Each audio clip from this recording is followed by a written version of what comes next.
Welcome to Metaphysics. Today we will explore the concepts of time and destiny from a completely different perspective, one that reaches beyond the intellect and speaks directly to the heart. But before we begin, I have a small request. If you find value in this content, please support the channel by liking the video and leaving a comment. And if you're new here, consider subscribing and joining us on this journey, because what we're about to discuss goes far beyond conventional knowledge. These are truths that awaken not only the mind, but also the soul.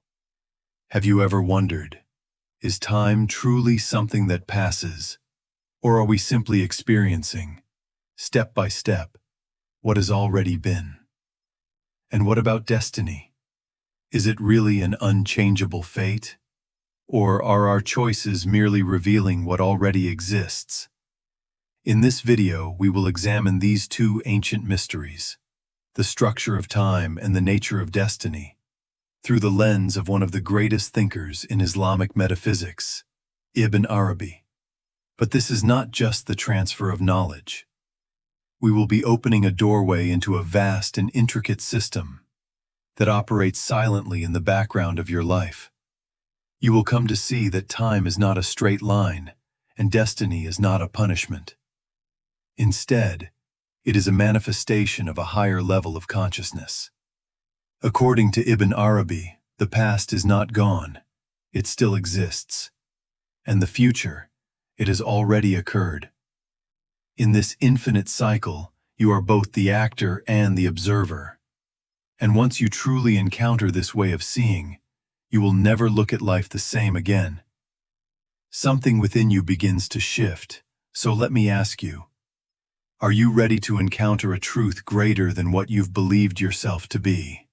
If your answer is yes, then let us lift the veil of time together, and step by step, uncover the secret behind destiny.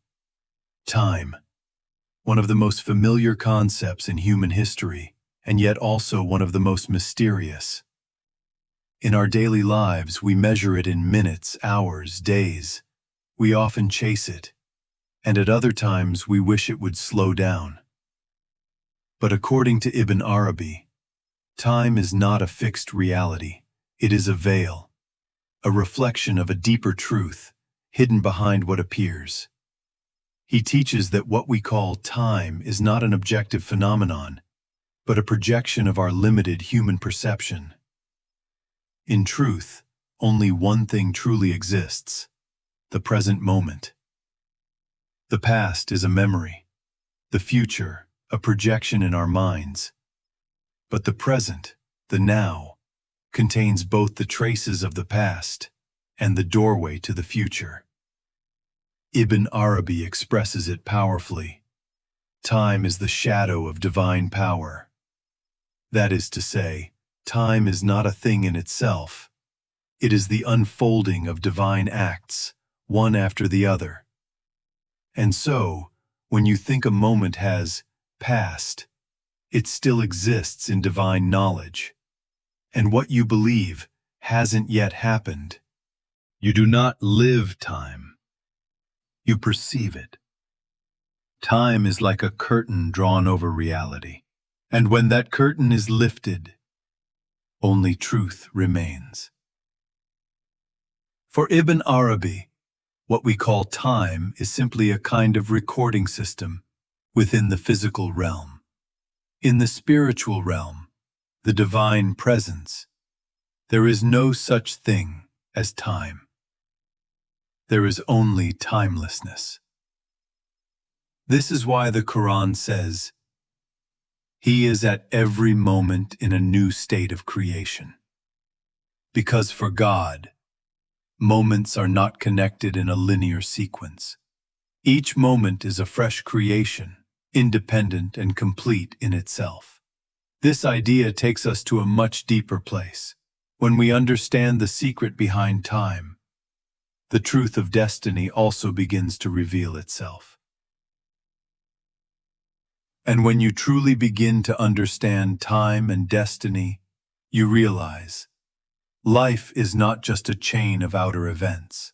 There is an invisible order behind everything, an order that can be felt, not just believed. And this order is not only supported by spiritual teachings, but even by some experiments in modern science. One example is the famous double-slit experiment in quantum physics. To summarize briefly, when a particle, like an electron, is fired toward a screen with two slits, and we do not observe which slit it passes through, the particle behaves like a wave and creates an interference pattern, as if it has passed through both slits simultaneously. But if we observe it, the electron behaves like a particle and goes through only one slit. Simply observing the particle changes the outcome. Without observation, all possibilities exist at once. With observation, only one becomes real. And here Ibn Arabi's words echo clearly. You do not live time, you perceive it. The experiment shows us. Reality takes shape based on how we look at it. And so does time. We perceive it as a straight line because our perception is limited. But in truth, time is an ocean of possibilities. And your awareness brings one possibility into being. Just like a moment only becomes real when you become conscious of it. According to Ibn Arabi, time is not something you are subjected to. It is something that unfolds with you. That's why time is not just a physical flow, it is a spiritual awareness. And the deeper this awareness, the more consciously you can move within what we call destiny. Let's go back to the double-slit experiment. The key idea is this. Before being observed, the particle exists in a state of potential. But once you observe it, that potential collapses, and one specific outcome becomes real. The same is true for your life. The future, in divine knowledge, contains all possible outcomes. But when you make a choice, one of those outcomes becomes real. Your will plays a role, but it operates within a divine system.